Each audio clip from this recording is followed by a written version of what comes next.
Manifesto जारी हुआ है कल, उसको लेकर उसको क्या न्याय पत्र का नाम दिया है और उसमें लिखा है कि वन नेशन वन इलेक्शन को वो नहीं मानते हैं। देखिए, कांग्रेस ने पहले भारत जोड़ो यात्रा शुरू की। उस भारत जोड़ो यात्रा का क्या तात्पर्य है? कांग्रेस की जो उच्च लीडरशिप है, चाहे राहुल गांधी है, अपने परिवार के गिरेबान में झांक करके देखना चाहिए और फिर विचार करना चाहिए कि भारत जोड़ो जो उसने कहा है, क्या उनके पूर्वजों ने उस भारत जोड़ो का सम्मान किया है? ये बात उनको, ये देश भी पूछ रहा है, देश के साथ साथ लोग पूछ रहे हैं। उन्होंने अपने गिरेबान में झांकना चाहिए। आज न्याय पत्र की बात कर रहे हैं। जिस व्यक्ति ने, जिस दल ने 55 वर्ष तक एक क्षेत्र शासन किया हो और उसके शासन के अंदर, घर के अंदर ना तो पानी पीने के लिए मिला, ना बिजली मिली और ना ही किसी भी व्यक्ति को जो ये बात बोलते हैं गैस का सिलेंडर मिला। अरे ये आज न्याय की बात कर रहे हैं। न्याय तो आपकी सरकार के अंदर लोगों के साथ अन्याय होता था और वो अन्याय, एक गैस का सिलेंडर लेने के लिए 3 दिन तक लाइन में लगा रहना पड़ता था। देश के लोग भूले नहीं हैं। देश के लोगों के साथ आपकी सरकार में अन्याय हुआ है। किसी के घर के अंदर पानी नहीं था। ये आपकी सरकार के अंदर देश के लोगों के साथ अन्याय हुआ है। मैंने देखा है कि हमारी माताएं बहनें 1-1 किलोमीटर से सर के ऊपर मटका रख करके पीने का पानी लेकर के आती थी। वो अन्याय था।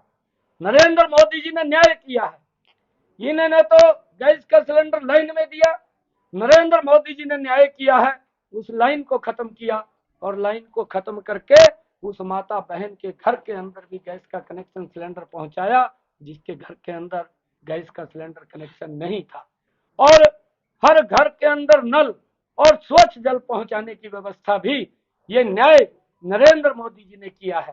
देश जानता है, देश देख रहा है, इनकी सरकार के अंदर देश के साथ अन्याय हुआ है। और ये ऐसे लोग जो जेएनयू जैसे संस्थान के अंदर, जहां पर कुछ शरारती लोग इस देश को तोड़ने की बात करते हैं, वहां पर जाकर के राहुल गांधी समर्थन करते हैं। ये देश के साथ अन्याय है। न्याय तो आज शांति प्रिय लोग रह रहे हैं। ये नरेंद्र मोदी जी के समय देश के साथ अन्याय था। हमारे जो जांबाज नौजवान साथी थे, हमारी रक्षा के लिए बॉर्डर के ऊपर खड़े होते थे, इन्हीं की सरकार के अंदर उनके ऊपर पत्थरबाजी होती थी। ये देश के साथ अन्याय था। परंतु आज न्याय हो रहा है।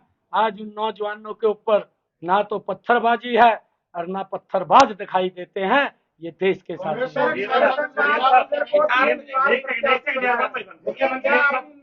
हरियाणा कांग्रेस ने अभी तक अपने उम्मीदवार डिक्लेयर नहीं किए, लेकिन ऐसी संभावनाएं व्यक्त की जा रही है कि अपने जो प्रदेश के जो धुरंधर रहता है वो उतारने जा रही है। क्या उस स्थिति में 10 का 10 का जो दम आप भर रहे हो, क्या सफल हो पाओगे?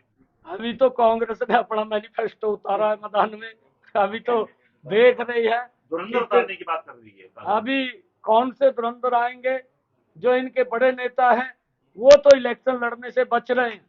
उनको इस बात का मालूम है कि मोदी के सामने हम टिक नहीं पाएंगे, हमारी बेइज्जती होगी। पिछले बार भी बड़े बड़े नेता मैदान के अंदर उतारे थे, उन्होंने अपने मुंह की खानी पड़ी थी। आज वो डरे हुए हैं कि हम मोदी की जो नीतियां हैं, जो लोगों तक पहुंची हैं, गरीब तक पहुंची हैं, उसके कारण, क्योंकि इन्होंने काम नहीं किया। अगर काम करते तो इनको गारंटी देने की जरूरत नहीं है।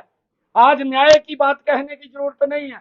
55 साल तक अगर किसी सरकार ने, एक दल ने का शासन किया हो और 55 सालों के अंदर भी उसे गारंटी देनी पड़ती है वोट के लिए और उसको न्याय मांगना पड़ता है वोट के लिए, तो उसके ऊपर देश विश्वास नहीं करता। एक ही गारंटी के ऊपर विश्वास देश करता है, वो नरेंद्र मोदी की गारंटी है। सीएम साहब अपना हिसाब पे